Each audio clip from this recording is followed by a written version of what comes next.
You're listening to an Airwave Media Podcast. All set for your flight? Yep, I've got everything I need. Eye mask, neck pillow, T-Mobile, headphones. Wait, T-Mobile? You bet. Free in-flight Wi-Fi. 15% off all Hilton brands. I never go anywhere without T-Mobile. Same goes from a water bottle, chewing gum, nail clippers, okay, passport. I'm gonna leave you to it. Find out how you can experience travel better at T-Mobile.com/travel.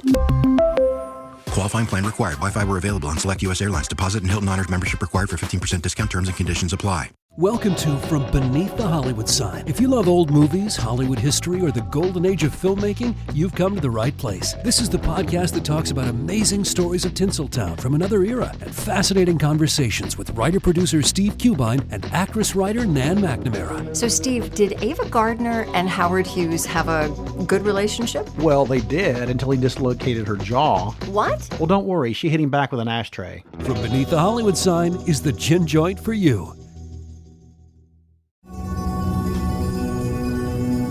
How's this? I'll ask a question. What question? Jazz question. Now you get it right.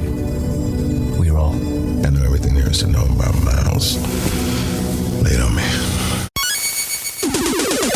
Recorded in Chicago, Illinois, with your hosts, Ken, Matt, Neal, and Jeff. This is Triviality.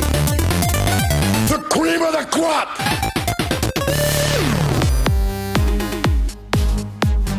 Hello and welcome to Triviality, the game where a lack of seriousness meets a little bit of knowledge. My name is Neal, and I'm joined here with Matt. How's it going? It's going good. Today is our third TrivialMania, so our third WWE bonus episode. Yep, I got Raw being recorded right now because we're recording on a Monday night. It is. It's a Monday night, which everyone knows recently means that things are all bets are off. Mm-hmm. Could be kind of wild.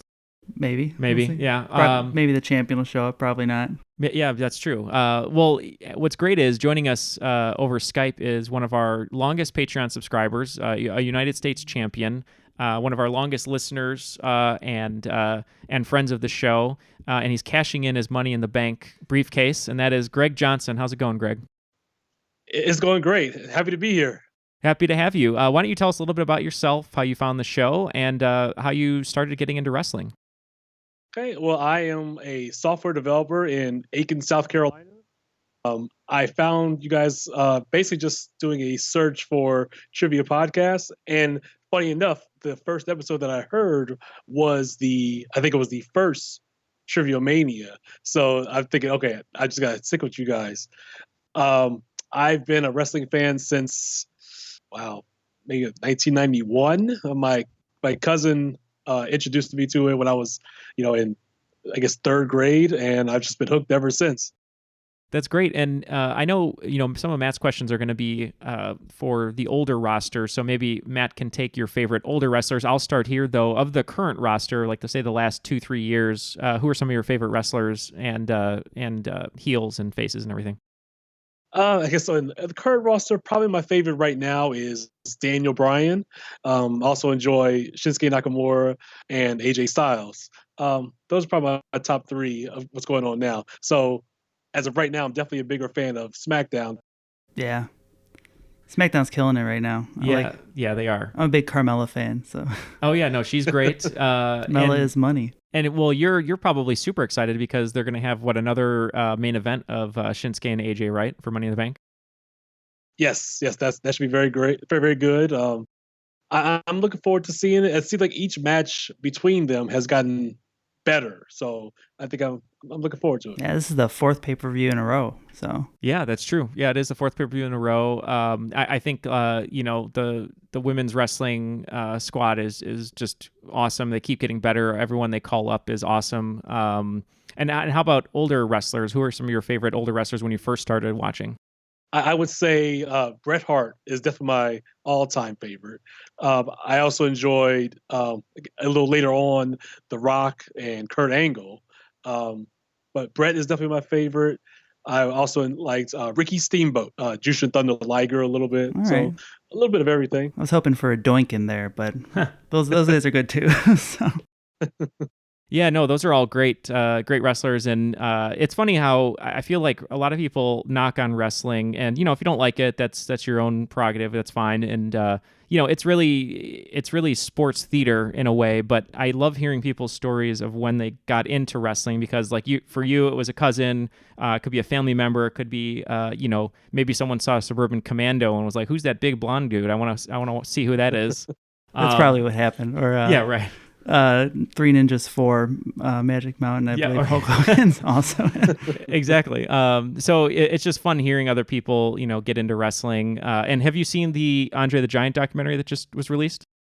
I haven't seen it yet, but I'm definitely looking forward to seeing it once the next time they have a free weekend of HBO. Yeah. I'll definitely try to check it out. They have some ridiculous footage that you wouldn't think exists of him like as a kid or whatever, and there's some wild stories in it. It's awesome. Yeah, there's some great stuff, and I loved. There's a great 30 for 30 with Ric Flair about his career, which is really fascinating too.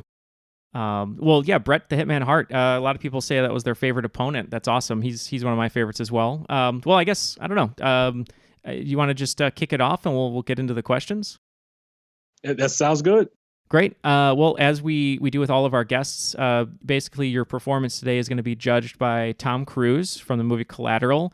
And he's going to see if you succeed, if he has to, unfortunately, assassinate you or not. But if you're ready, just tell us to lay it on you. Go ahead and lay it on me. All right. I'll throw it to Matt here for the first question. All right. Question 1. After a failed stint as a dentist, what wrestler would try his hand at impersonating Diesel next? So that is, I guess his real name is Glenn Jacobs. So that he posed as the fake Diesel. And then I guess later on he became Kane. And now he is running for mayor of some city in Tennessee, I believe. Yep, that's mayoral candidate Glenn Jacobs. It's got to be Kane. That's awesome. I heard he passed his primary, right? Yeah, he's in it. He's running, and he said that he will continue to wrestle even if he's mayor. So I hope he wins, because I feel like what we need. Politics is a lot of like blowhards, talking on both sides, making comments. But I feel like having a wrestler in there. and he can just cut promos on the other guy. That'd be great. He's really following the Jesse Ventura career path. Yes, yes, he is, and same hairstyle as well. All right, I'll throw one here.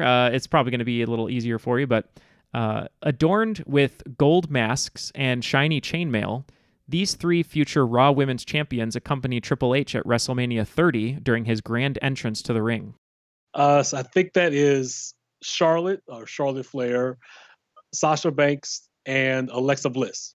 You got it. It was funny looking at that picture, when they were helping him to the ring. And I remember, I think he had a quote about, giving them an opportunity to see how big of a stage they could have. And just seeing them just a few years later, I mean, they're just, on the top of that division, just killing. I think they've all won the championship on either SmackDown or Raw brand at least 4 times, which is crazy. So, yeah, there's also one where Cena had like a weird entrance with a bunch of guys in gangster outfits, I think, and CM Punk was one of them. And that's so funny. At a WrestleMania entrance. So a lot of times when you see like they got a bunch of guys in these, like the whatever Adam Rose's, the Rosebuds. Oh yeah. Like Braun Strowman was a Rosebud. So you see like all the future stars kind of just like showing up in these background things. Are you a fan of CM Punk, Greg?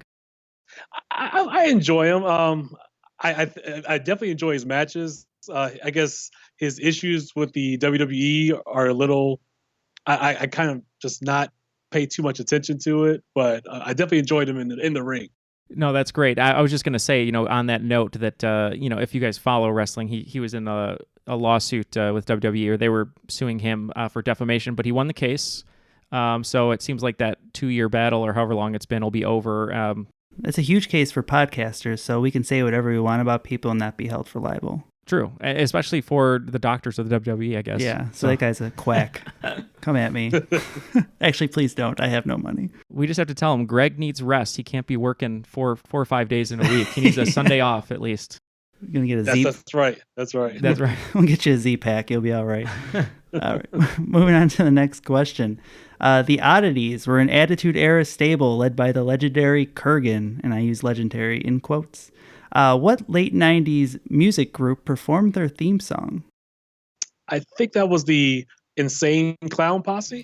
Greg's down with the clown. That is the Insane Clown Posse. Man. They Insane Clown Posse would show up in any federation that would have them at the time. They appeared in ECW, WCW, and WWF all within like a 2-year period because they liked wrestling and money.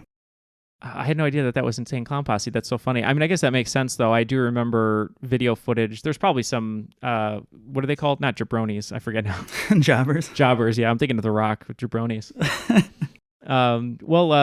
So question 4 is actually in honor of this month's Money in the Bank pay-per-view, which is going to be in Chicago. Matt and I are trying to get tickets, but the prices still haven't dropped to as low as we can afford. So we'll see what happens. I want to see Rhonda and Nia there, but in honor of this month's Money in the Bank, what superstar has been on the receiving end of the most Money in the Bank cash-in attempts? Let's see. My initial thought is John Cena, but he has been champion quite a bit.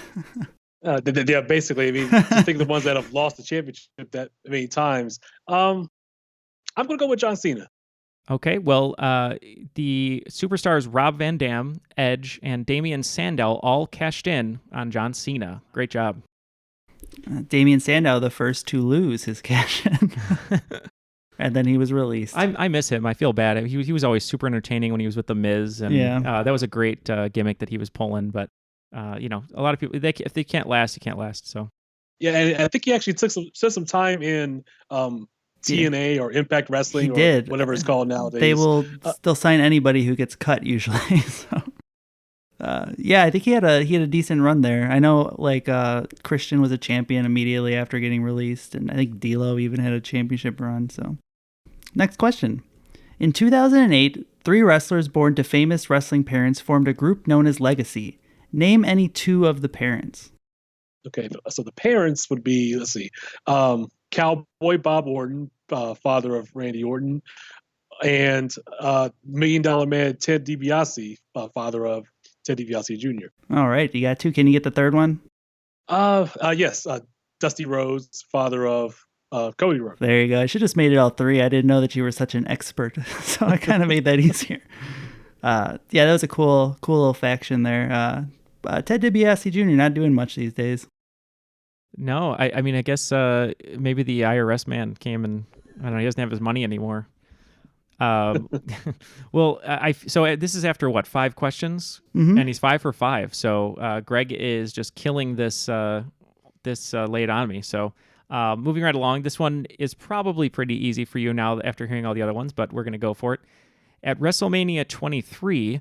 now President Donald Trump, along with Stone Cold Steve Austin, shaved the head of Vince McMahon with the help from this superstar who just returned to the Raw brand and is currently feuding with Sami Zayn.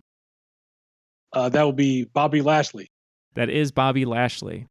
What a segment that was. It's so funny. You never think that anyone on WWE, just anyone really, that would go on to be as big as Donald Trump or be president or something like that. So it's funny now looking back at the footage and when little kids are like, "Hey, that's our president shaving Vince McMahon's head." There's a picture of Kim Kardashian with Donald Trump, and it's the special guest host of WrestleMania 23 with the main event of WrestleMania 24 or whatever that was. Are you a fan of Bobby Lashley? He's okay. I mean, I wasn't a big fan of his initial run in WWE, but he improved quite a bit when he was in Impact or TNA, whatever you want to call him. It's both, apparently. Right now, it's not his storyline with Sami Zayn is a little unbearable. It's a little rough. Yeah. Yeah. You weren't feeling the sisters or whatever was going on with that. That was embarrassing. Yeah, I feel bad for Sami Zayn because he's a great wrestler, great worker, but I feel like creatively they never really know what to do with him other than put him with Kevin Owens. And I've heard on a bunch of podcasts and just interviews, he's in general he's kind of like a neurotic guy in like a funny way. And I know they're playing that up. I'm sure it's annoying the viewers, but it's funny to me. But they have trouble pinning him down. I think to the perfect creative. It seems like that's been an issue with a lot of the stars that were in NXT. They did very well in NXT, but once they get to the main roster, I mean, great because apparently they get paid more. But it's just, I don't know. It seems like they don't know how to keep that momentum going. Yep. Poor Tyler Breeze is all I'll say. I know. I feel bad for him. All right. Were you a fan of late era terrible WCW?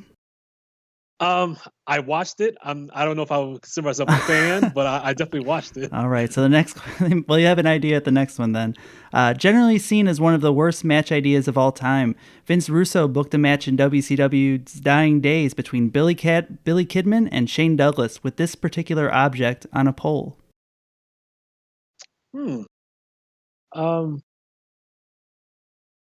Was that the match with Judy Bagwell on a pole? Or It was not the Judy Bagwell. That was Buff versus Canyon. Where he put his mom on a pole. This one was actually a Viagra on a pole match. That's right. They were feuding over Tori Wilson, and they put Viagra. And basically, Vince Russo's idea was put it on a pole. I don't know. That's the match ideas. Yeah, I guess that would be matches that wouldn't happen in this era, Alex, for 200. That's so funny. Oh, man. WCW, I feel like, got away with a lot more. Yeah. All right, so this next question, just kind of, bouncing off of Matt talking about his love for Carmella. Carmella, obviously, is the Princess of Staten Island and has a theme song that starts with the spelling of what word? It would be Fabulous, Fabulous. That is correct. It is Fabulous. And she still has the money in the bank, right? Yeah, you did. I almost spelled it like Fabulous, the rapper. No, that's okay. Well, yeah, it's funny, too, because I believe she sings and raps on that song, like many of the WWE superstars. I think Sasha Banks sings hers. John Cena, it's so funny. His theme song I just heard in a Toyota commercial, and it wasn't ironic. It was just in the background. He released that as a single. Like it was on his album, like when crazy. It came out. It's so funny. I mean, I just love all the memes though with John Cena. All right, heading back to WCW, the Demon was a character that the head honchos at WCW paid a lot of money to get on TV. To which band did they have to hand over the huge licensing fees to? I guess that would be the band that was playing when they introduced him. That would be Kiss. Yes, he's the Kiss Demon. They put him in Kiss face paint and basically did nothing with him. And there was a lot of stuff in that contract where he was like, he had to be in the main event. It was like part of the contract. So they started calling matches in the middle the second main event to like take the contract or whatever. It was crazy. Well, yeah. So far, you're killing it, man. You're only with one question down. So I believe Tom Cruise is going to be sitting pretty and not doing anything tonight. So we'll see. Okay, our next question.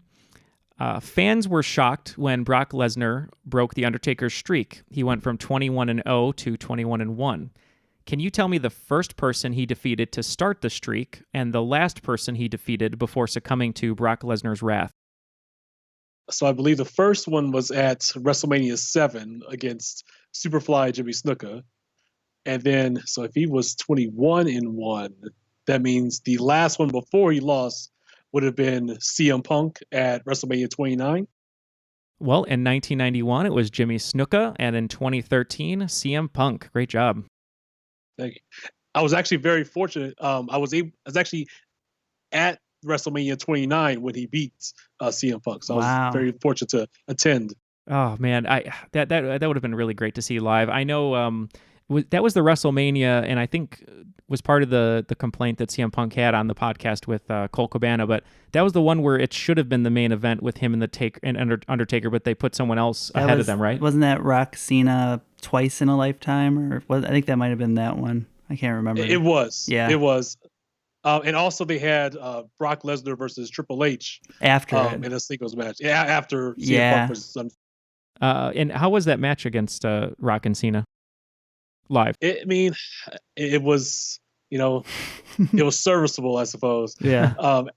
At that point, I think the crowd was kind of just tired in general, and it didn't help that it was actually an outdoor stadium in New Jersey in April, so it wasn't the best weather. It's getting a little chilly at that point. Yeah, definitely. Geez, all that body oil was just drying up very quickly. Yeah, you don't want to soak your hair too much when you're going out into 30-degree weather. All right, next question.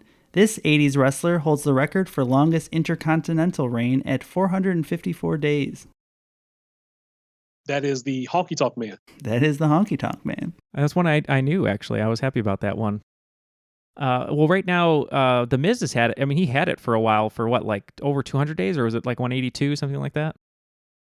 I know he's had it for a while, and I think if you combine the title reigns, he may be third or second overall. Yeah. Jericho's up there. Jericho has the most intercontinental reigns total, but it's not for the longest amount of days. Yeah, I how do you feel about Jericho? I'm a big Jericho fan. I like him. I definitely like him.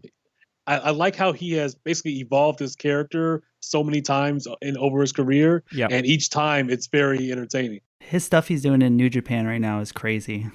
Like it's really weird. If you watch any of his like shoot videos or whatever, he loves swearing, so that's his new thing. So yeah, Swear Joe is what they're calling him. Well, he's great because reading his books and everything, he has like the most unique position with Vince McMahon because of their, I guess, working friendship. Is that, like Greg's saying, every time he leaves, he comes back with like a new gimmick, a new like I remember he was jokingly, or maybe not jokingly, blaming the Miz for stealing like his corporate heel, or his like Hollywood heel, and yeah, he always comes back and reinvents himself, and I mean he's getting older, but he still wrestles great. So.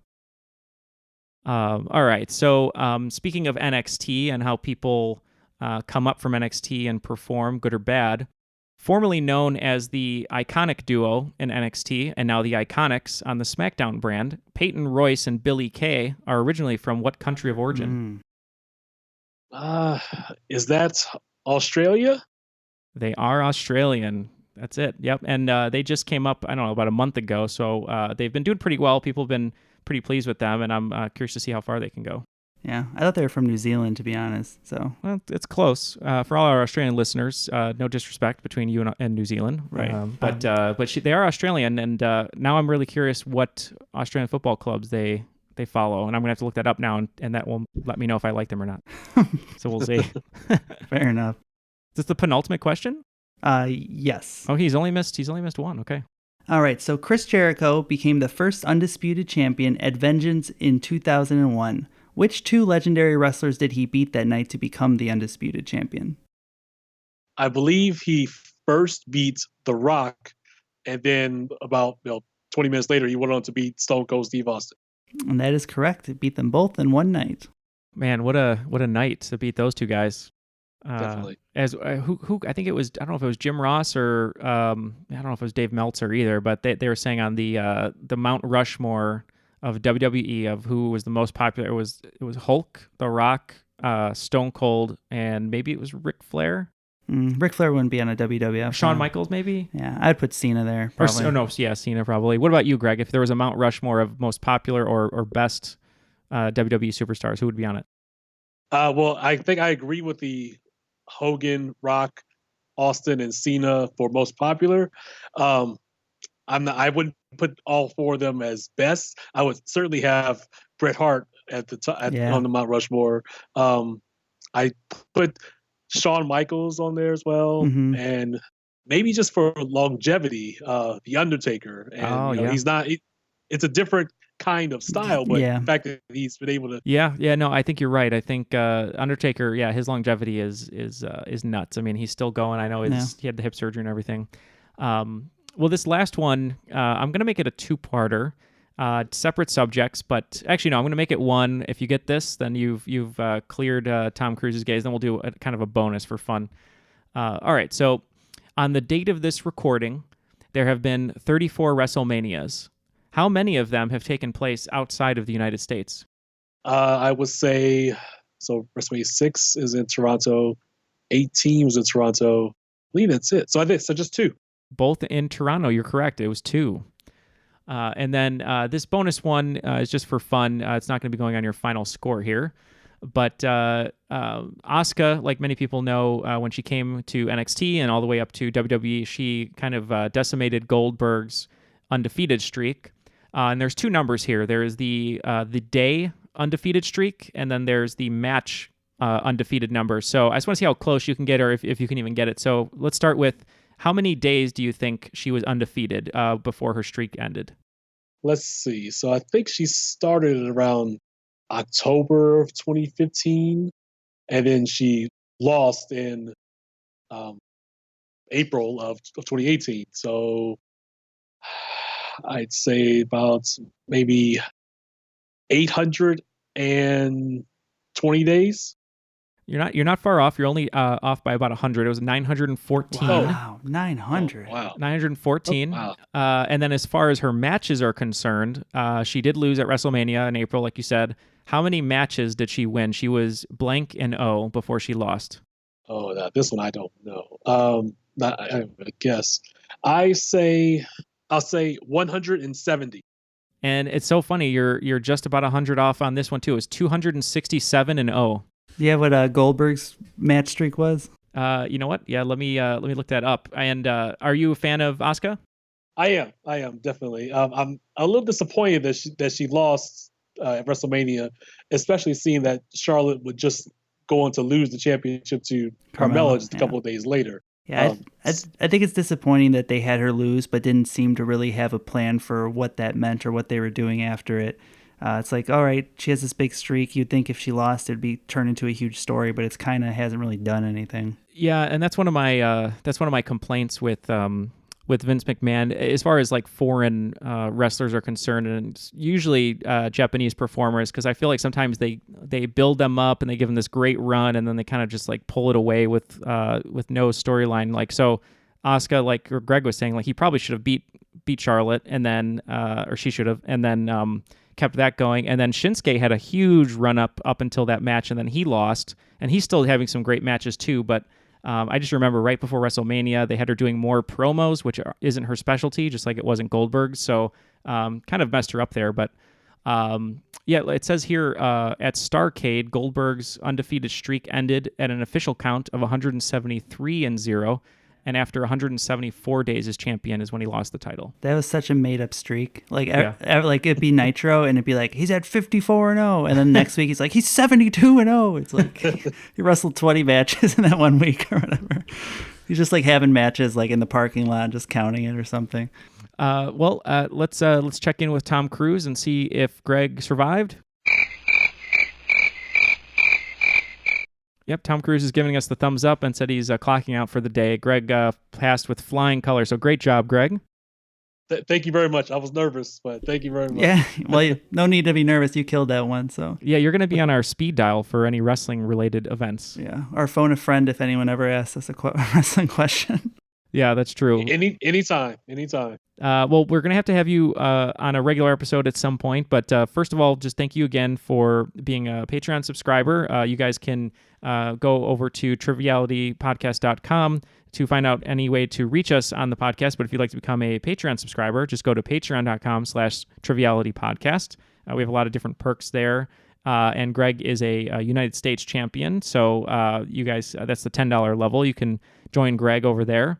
But Greg, any last words, I guess? Any hopes for WWE or wrestling in general? And then a third final question here: best and worst match you've ever watched? Okay, so I just first of all, thank you very much for having me on. As much, had a great time. I don't get to talk about wrestling too much, so it's good to have somebody just really just going on about things. Right. We don't either. So yeah, we don't either. So anytime, man, if you want, let us know, and we can, we'll do a little wrestling discussion. And if anyone else wants to listen to it, we'll just put it up on Patreon. And if you like wrestling, you can listen to it. If you don't, you can just ignore it. But we can do that. That sounds great. I guess so. Favorite match and least favorite match, I would say the best one I've seen was the match between The Undertaker and Shawn Michaels at WrestleMania 25. Yeah. I think that was just the drama in that was fantastic. And I think that was the first real match that I genuinely thought that The Undertaker was going to have his streak broken. And of course he didn't, but it was a great match. Least favorites. Unfortunately, there have been quite a few. Match, I think it was in 2002 on Raw between, I think it was Trish Stratus and Bradshaw against Jackie Gata and Chris Nowinski. Oh, yeah, that's a bad one. Yeah, and because Jackie was pretty new to wrestling at the time. She did not know how to wrestle. Yeah, it was unfortunate. I think that's the match where Chris Nowitzki actually like got one of his last concussions before he kind of had to like give it up. It might have been, yeah. Oh, that's disappointing, especially at like a really bad match, and that happens. Yeah, it's not good. Oh man. Well, yeah, no, that's those are great matches. The Shawn Michaels one, I feel like, yeah, that's one of the best of all time for sure. Him and Undertaker. If you guys have the WWE Network or just it's probably on YouTube. Just look that one up. WrestleMania 25. I thought for sure as a Bret Hart fan you would go Hart Austin from WrestleMania 13. Is that? It is 13. Yeah. I enjoyed that match. The problem is it's kind of bittersweet because that's when he kind of turned heel. Right. And as I guess I was 13 years old at the time. I stuck with him, but it still kind of broke my heart a little bit. That was it's still real to me, damn it. Exactly. Well, again, yeah, thank you so much. We'll have to have you on another one. If there's any wrestling fans out there who would like to go head to head with Greg, maybe we can put that together. Or if you think that you can answer better than Greg, then maybe Greg can come back and write 15 questions for you, some really hard ones, and we'll see if you're up to the test of Greg's knowledge. We'll have to do something like that. So please reach out to us at trivialitypodcast@gmail.com.